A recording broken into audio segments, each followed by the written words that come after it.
Noong 2010, naglaan ng gobyerno ng 176 million pesos para sa pampublikong edukasyon. Dahil sa halagang ito, ang sektor na ng edukasyon ang isa sa may pinakamalaking bahagi ng taunang budget ng gobyerno. Pero bakit tila bagsak pa rin ang ating grado? Hindi lang kasi gobyerno ang may pananagutan sa edukasyon ng ating mga anak. May papel din tayong lahat sa kanilang pagkatuto.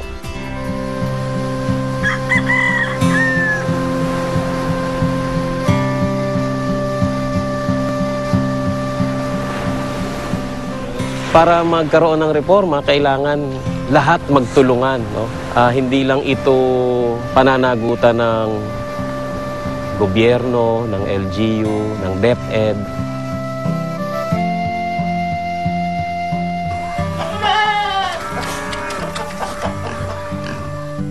Kailangan din siguro yung mga magulang, yung mga mag-aaral, yung mga members ng community, magkaisa para mabigyan ng magandang kinabukasan, lalong-lalo na yung mga kabataan.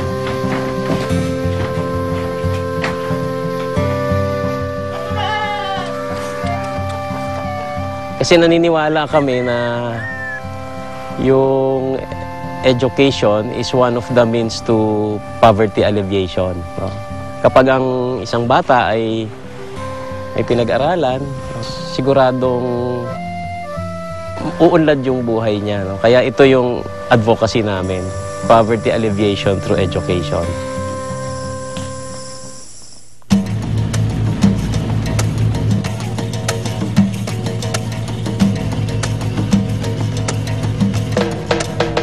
Hindi madaling marating ang Camiguin Norte sa bahagi ng mga isla ng Babuyan. Bukod sa malalakas na alon dagat, tila langit at lupa ang layo nito sa Kabayasnan. 60 milya ang layo nito mula sa kapatagan ng Apari sa Cagayan. Dahil dito, bihira ang mga dumarayong bisita sa lugar.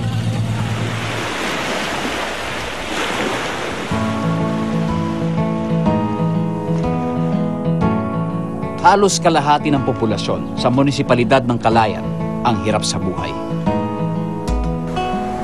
Madalas silang salantahin ng malalakas na bagyo. Pero dahil hindi madaling marating ang lugar, hirap din daw silang maabutan ng tulong ng gobyerno.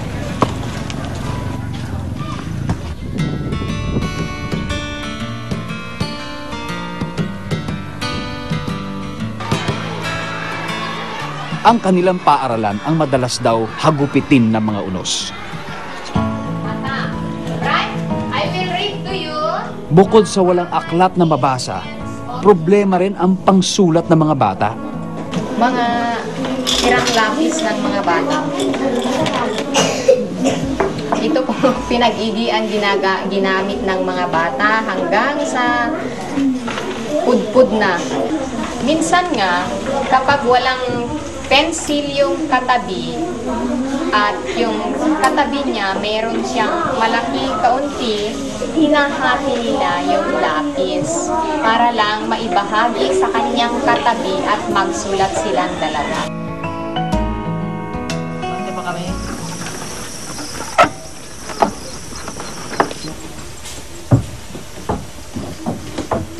Sa kabila nito, pursigido ang mga mag-aaral na matuto.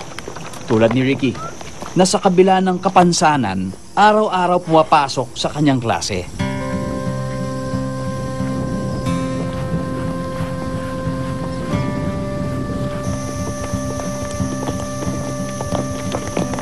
Gustong-gustong mag-aaral, nagwawala kung hindi mag-aaral yung si Ricky po. Apo. So, sinubukan niyo na rin hindi mag-aaral si Ricky? Opo, 1 taon, pero umiiyak po siya, hindi kumakain. Sabi niya noon po, doktor daw po. Pero hindi ko kaya po pag-aralin siya. Hanggang grade 6 lang ang kaya ko siguro po. Ricky, anong favorite mo subject? English. English?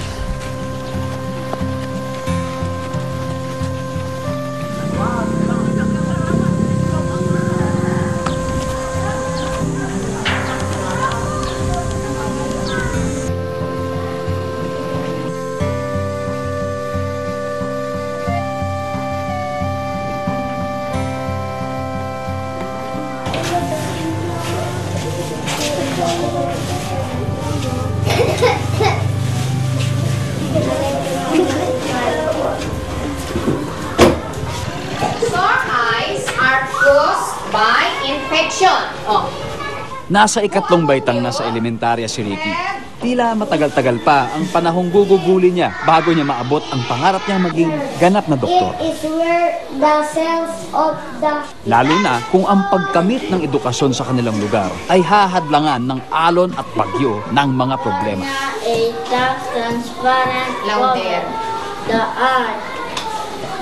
You build the middle of the island. Ang edukasyon sa Pilipinas ay parang isang mahirap na pagsusulit. Maraming problema, maraming tanong. Pero kung hindi natin susuriin, pag-aaralan at iisa-isahin ang mga problema at tanong, hindi natin sila mahahanapan ng solusyon. Ano-ano kaya ang mga reforma at pagbabago ang magbibigay ng bagong sigla sa kalidad ng ating edukasyon sa ngayon? Paano makakatulong ang bawat isa sa atin? Kahit sa pinakasimpleng paraan. Nakasaad sa konstitusyon na karapatan ng bawat bata ang magkamit ng abot-kaya at dekalidad na edukasyon. Maging sa Millennium Development Goals na itinakda ng United Nations kung saan kasapi ang Pilipinas, naninindigan tayo na pagpatak ng 2015, lahat ng batang Filipino na nasa hustong edad para pumasok sa elementarya, dapat nag-aaral na.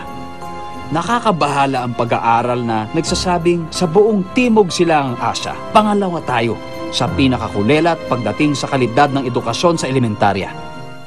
At kung iahambing sa ibang bansa sa Asya na naglalaan ng higit pa sa 4% ng kabuoang kita ng bansa o Gross Domestic Product, ang Pilipinas, mahigit 3 bahagdan lang ng GDP ang inilalaan sa edukasyon ng ating mga kabataan. Paano ba naman tayo hindi mapag-iiwanan? Anong grado ibibigay nyo sa antas ng edukasyon sa Pilipinas? Pasado, pasang-awa o baksak? Ang grado ko sa sarili ko, 75. Palakol. Pero pasa. Pasang-awa yun? Pasang-awa. Masaya ba ako dun sa aming na-accomplish? Medyo nababagalan ako. Form your life. Para makasabay sa kalidad ng edukasyon sa ibang bansa, ipinanukala ng Kagawaran ng Edukasyon o DepEd ang pagpapatupad ng K+12 program. Inumpisa nito sa pagpapatupad ng programang Universal Kindergarten sa mga pampublikong paaralan sa buong bansa. Kailangan natin ng kinder sapagkat kung walang kinder, yung hindi marunong magsulat ng letra ay hindi makakahabol doon sa marunong na magbasa.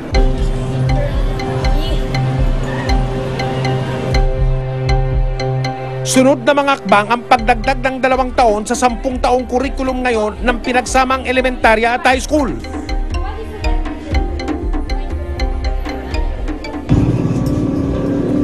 Sa pagkamit ng layuning mayangat ng antas ng edukasyon sa Pilipinas, marami pa tayong dapat pagtuunan ng pansin. Alam mo, inilatag natin noong unang buwan ng pagpasok natin yung ating 5 kakulangan. Teacher, classroom, seats, toilets, at saka textbooks. 2 dito, sabi ko, matutugunan sa loob ng taong ito.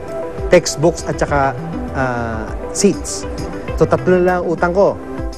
Marami pang kakulangan ng ating mga pampublikong paaralan. Kaya naman bawat mamamayan hinihikayat ng gobyerno na makibahagi sa pagpapalaganap ng karunungan.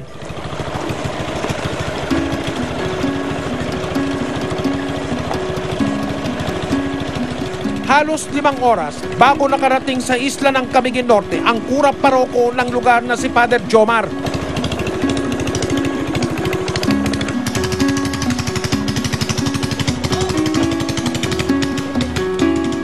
Pitpit niya para sa mga batang mag-aaral dito ang mga tulong na ipinaabot ng mga pribadong mamamayan mula sa iba't ibang lugar.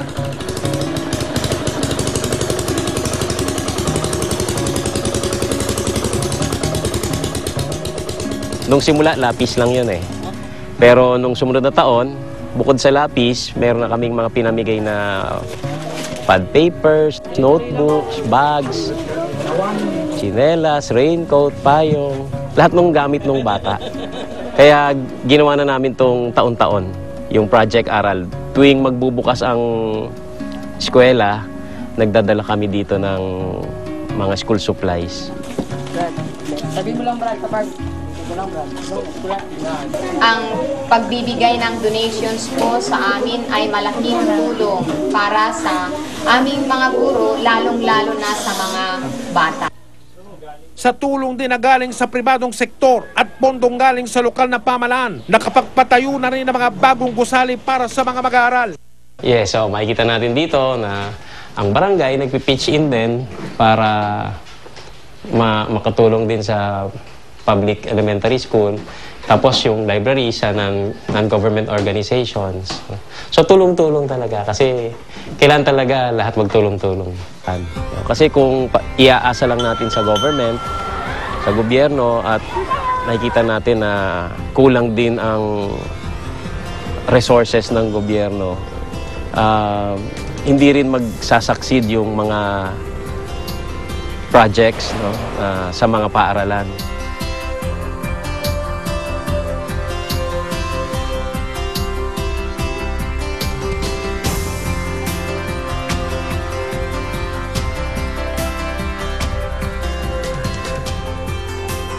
Iba't ibang paraan, pribadong sektor man o gobyerno, ang mahalaga ay laging present at hindi a-absent ang walang humpay na suporta para sa pagpapaunlad ng kalidad ng ating edukasyon.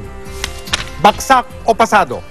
Hindi madaling sukatin at bigyan ng grado ang antas ng pampublikong edukasyon sa buong bansa, lalo na't may 4 na taon pa tayong bubunuin para maabot natin ang Millennium Development Goal na Basic Primary Education para sa lahat ng Pilipino sa taong 2015. Pero ang mainam dito, may panahon pa para bumawi at pagbutihin ang ating bawat akbang tungo sa layuning yon. Ako po si Dingdong Dantes. At ako naman po si Mike Enriquez. Magandang gabi po. Ito ang report card, ang antas ng edukasyon sa Pilipinas.